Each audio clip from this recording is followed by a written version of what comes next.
ఇక అంతకుముందు మంత్రులపై మాజీ మంత్రి హరీష్ రావు విమర్శలు చేశారు. సీతారామ ప్రాజెక్టు క్రెడిట్ కోసం మంత్రులు పోటీ పడుతున్నారని ఎద్దేవా చేశారు.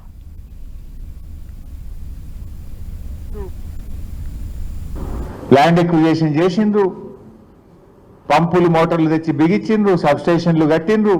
8 నెలల మొత్తం మీరు తయారు చేసి ఇనాగ్రేషన్ చేస్తుండ్రా? నవ్వుకుంటున్నారు జనం మీ యొక్క దాన్ని చూసి.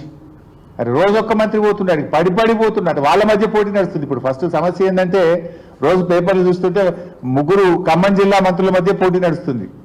ఒక ఆయన పోగానే తెల్లారి ఇంకో ఆయన పోతాడు, తెల్లారి ఇంకో ఆయన పోతాడు.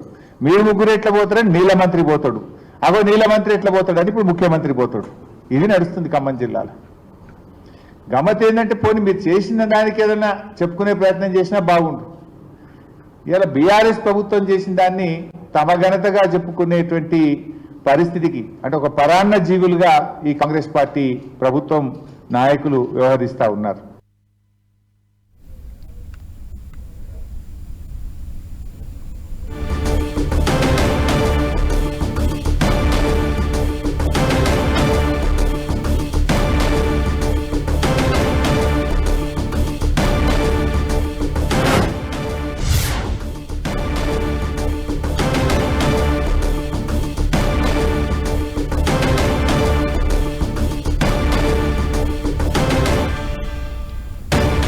మాజీ మంత్రి హరీష్ రావు వ్యాఖ్యలపై మంత్రి తుమ్మల ఆవేదన వ్యక్తం చేశారు.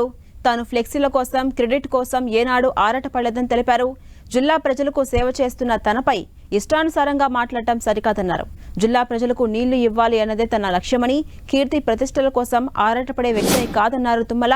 చేసిన మంచి పనుల్లో కనబడాలే గాని ఫ్లెక్సీల్లో కాదన్నారు.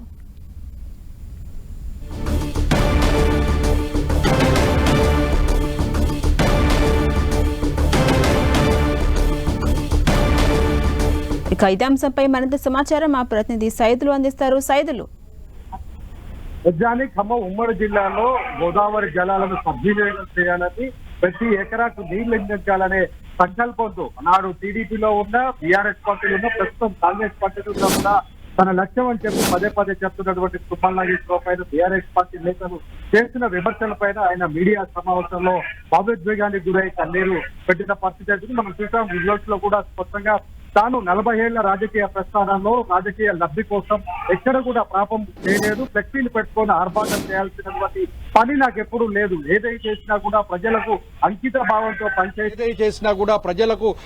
భావంతో పనిచేసి అది రోడ్లు వేసినా, భవనాలు కట్టినా, అటు బ్రిడ్జీలు కట్టినా, ఏం చేసినా, ప్రాజెక్టులు కట్టినా ఆ ప్రాజెక్టులో తన రూపు కనిపించాలి, తన పేరు వినిపించాలనే కోరుకునేవాడిని తప్ప ఫ్లెక్సీలకి అదేవిధంగా పేపర్ ప్రకటనలు ఎక్కడా కూడా తన ప్రచారం కోసం ఎప్పుడు ముందు ఉండలేదని కూడా చెప్తున్న పరిస్థితి అయితే మనం చూసాం. అదేవిధంగా సీతారామ ప్రాజెక్టుకు 10 లక్షల ఎకరాలు సాగు చేసే లక్ష్యంతో గోదావరి జలాలపై నాడు రాజశేఖర టీడీపీ హయాంలోనే గోదావరి జలాలను సద్వినియోగం చేసుకోవాలని ప్రతిపాదన పెట్టిన తర్వాత ఆ తర్వాత రాజశేఖర రెడ్డి అధికారంలోకి వచ్చిన తర్వాత కూడా రాజు దుమ్ముగూడెం సాగర్ పేరుతో కూడా, ఇందిరా రాజు సాగర్ పేరుతో కూడా దుమ్ముగూడెం దగ్గర శంకుస్థాపన చేశారు. ఆ కొద్ది కాలంలో అసెంబ్లీలో తన ఎమ్మెల్యేగా ఉంటూ అసెంబ్లీలో మాట్లాడిన తర్వాత దురదృష్టవశాత్తు వైఎస్ఆర్ చనిపోయారు. ఆ చనిపోయిన తర్వాత ప్రాజెక్టు కూడా ఎక్కడికెక్కడికే ఆగిపోయిన పరిస్థితి ఉందని కూడా తను చెప్పుకొచ్చిన పరిస్థితి ఉంది. అదేవిధంగా బీఆర్ఎస్ పార్టీలో తను కేసీఆర్ ఆహ్వానం మేరకు అది కూడా గోదావరి జలాలను సద్వినియోగం చేసుకోవడం కోసం మాత్రమే తాను బీఆర్ఎస్ పార్టీలో చేరుతున్నారని కూడా